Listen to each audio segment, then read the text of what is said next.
గురక వల్ల వచ్చే ఇబ్బందులు ఏంటి? ఈ గురక అనేది మామూలు గురక అయితే నో ప్రాబ్లం.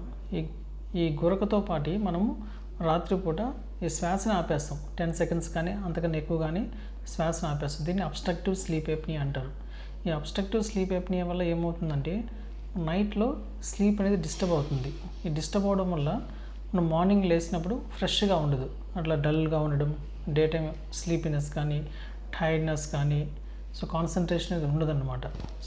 ఇది షార్ట్ టర్మ్ ప్రాబ్లమ్స్.